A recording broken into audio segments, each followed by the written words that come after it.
Sir ఇక్కడ చూసుకున్నట్టయితే ఏపీలో కూటమి ప్రభుత్వం ఉంది, అందులో బీజేపీ కూడా ఉంది. అయితే ఇక్కడ తెలంగాణలో మున్సిపల్ ఎలక్షన్స్ జరుగుతున్న తరుణంలో ఇక్కడ బీజేపీ అధ్యక్షుడు రామచంద్రరావు గారు పవన్ కళ్యాణ్ గారిని అడిగితే వస్తున్నానని చెప్పారు. సాటర్డే సండే ఇక్కడ పర్యటించాలి, ప్రచారం చేయాలి, కానీ అనివార్య కారణాల వల్ల రాలేకపోతున్నా అని చెప్పేసి అన్నారు. మరి ఇందులో ఎంతవరకు వాస్తవం ఉందో, అసలు రాలేరా, మరి ఇది జస్ట్ వార్తే అంటారా? అంటే అడిగి ఉండొచ్చు. కూటమి అంటే ఎన్డీఏలో సభ్యత్వం ఉన్నటువంటి పార్టీ అది. అలాగే పవన్ కళ్యాణ్ని రకరకాల ప్రాంతాల్లో ప్రచారానికి వాడుతున్నటువంటి పరిస్థితి చూసాం మనం. ఇంతకుముందు ఆయన మహారాష్ట్రకి ఇక్కడికి తీసుకెళ్లి ప్రచారం చేయించారు. అవును సార్. కాబట్టి తెలంగాణకు కూడా తీసుకొస్తారు. కానీ ఇప్పుడు తెలంగాణ ప్రజలకు కూడా అవసరమే పవన్ కళ్యాణ్ ఇక్కడికి రావటం అనేది. ఎందుకంటే అంటే తెలంగాణ ప్రజలకు ఒక అద్భుతమైనటువంటి అవకాశాన్ని రామచంద్రరావు గారు ఇస్తున్నారు అని నేను అనుకుంటున్నాను. బహుశా దానికోసం భయపడే పవన్ కళ్యాణ్ ఈ పర్యటనను వాయిదా వేసుకున్నాడేమో అని కూడా ఒక డౌట్ ఉంది నాకు. అంటే దేనికోసం, అంటే గతంలో జరిగిన కొన్ని ఇన్సిడెంట్స్ వల్ల అంటారా? ఆయన ఈ మధ్య కోనసీమలో చేసినటువంటి వ్యాఖ్యలు అందరికీ గుర్తున్నాయి. అంటే తెలంగాణ వాళ్ళు దిష్టి పెట్టబట్టి కోనసీమ ఇలా తగలబడిపోయింది అని మాట్లాడాడు ఆయన. అవును సార్. ఇప్పుడు ఆయన వచ్చి ఇక్కడ బహిరంగంగా రోడ్ల మీద తిరిగి మీటింగులు పెట్టినప్పుడు ప్రజలు బాబు మాకు ప్రతీకార దృష్టి పెట్టడానికి వచ్చావా అని చెప్పి నిలదీయటానికి అద్భుతమైనటువంటి అవకాశం ఉంది ఇది. కాబట్టి ప్రజలు కోరుకుంటున్నారనే అనుకుంటున్నాను నేను. పవన్ కళ్యాణ్ వస్తే ఒకసారి రోడ్డు మీద నిలబెట్టి అడిగి కడిగేసేటువంటి అవకాశం ఉంది. అందుకని పవన్ కళ్యాణ్ని తీసుకురావడం అనేది బీజేపీకి ఉపయోగపడే అంశం కాదు ఎట్టి పరిస్థితుల్లోనూ. చంద్రబాబుతో జట్టు కడితే, చంద్రబాబుతో స్నేహం కడితే తెలంగాణ ప్రజలు ఎంత అనుమానంగా చూస్తారో, పవన్ కళ్యాణ్తో స్నేహం కట్టినా కానీ ఇప్పుడు అదే పరిస్థితి తెచ్చేసుకున్నాడు ఆయన. ఆయన 2 రాష్ట్రాలు నాకు ఒకటే, నేను ఇక్కడ ఉంటాను అక్కడ ఉంటాను అని దూరంలో మాట్లాడాడు చాలా సందర్భాల్లో. కానీ జనాలు దీన్ని ఆమోదించడానికి సిద్ధంగా లేరు.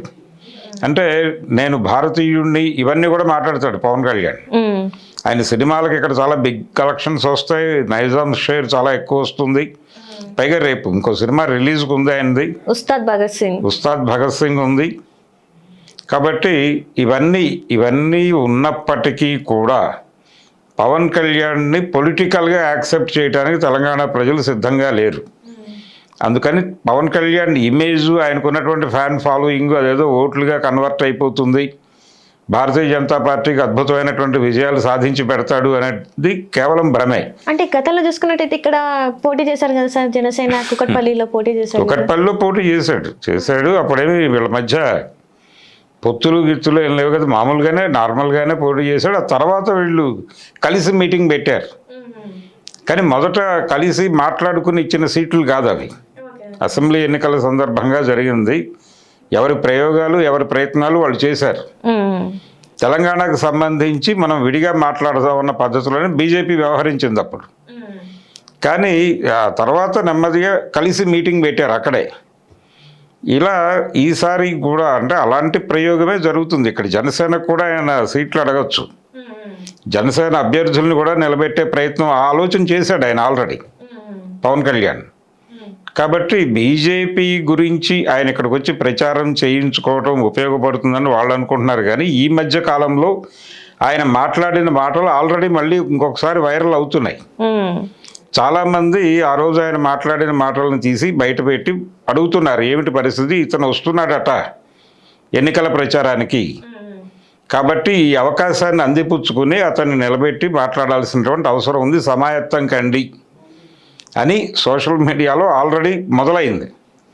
బహుశా ఈ వ్యతిరేక ప్రచారం జరుగుతున్న నేపథ్యంలో ఆయన కాన్షియస్గా ఇవన్నీ తెలుసుకుని వద్దులే మనం వెళ్ళటం ఇప్పుడు అంత శ్రేయస్కరం కాదు అని ఆయన అనుకున్నాడా అనేది. అంటే ఏమాత్రము స్పృహ లేకుండా మాట్లాడాడు ఆ రోజు ఆయన. అంటే ఒక ఏరియా మొత్తాన్ని, వాళ్ళ మనోభావాల్ని, వాళ్ళు చేసినటువంటి ఉద్యమాన్ని, ఈ మొత్తాన్ని పరిచి మాట్లాడేసినటువంటి పవన్ కళ్యాణ్ని తెలంగాణ ప్రజలు ఎలా యాక్సెప్ట్ చేస్తారని వాళ్ళు అనుకుంటున్నారు అనేది ప్రశ్న. ఆయన చాలా బహిరంగంగానే దిష్టి పెట్టారు అన్నాడు. అసలు అది జరగకూడని ఉద్యమం అన్నాడు. అక్కడ సమైక్యాంధ్ర ఉద్యమాన్ని సమర్థించాడు. ఆ సందర్భంగానే తెలంగాణ విడిపోయి ఏం బాగుపడుతుంది ఇవన్నీ మాట్లాడాడు ఆయనే. అటువంటి వ్యక్తిని తెలంగాణ సమాజంలో ప్రచారానికి, ఎన్నికల ప్రచారానికి పట్టుకొస్తే ఎలా యాక్సెప్ట్ చేస్తుంది తెలంగాణ సమాజం? కాన్షియస్గా వ్యవహరించాలి. అంటే ఈ మధ్యకాలంలో జరుగుతున్నటువంటి అనేక విషయాలు చూస్తున్నాం మనం. ఎస్పి బాలసుబ్రహ్మణ్యం గారి విగ్రహానికి సంబంధించి తెలంగాణ ప్రభుత్వం వ్యవహరించిన తీరు, అక్కడ ఇప్పటికీ సెంట్రీ పోస్ట్ ఒకటి పెట్టి ఎవరైనా వచ్చి ఆ విగ్రహం పాల్గొస్తారేమో అని అక్కడ ఒక కాపలా ఇప్పటికీ నడుస్తోంది. ఇలాంటి పనుల పట్ల కూడా చాలా వ్యతిరేకత ఉంది తెలంగాణ సమాజంలో. తెలంగాణ సమాజం కొంచెం సెన్సిటివ్గా ఉంటుంది ఇలాంటి విషయాల్లో. అందుకని చాలా కాన్షియస్గానే పవన్ కళ్యాణ్ వాళ్ళ మనసుల్లో ఉన్నాడు.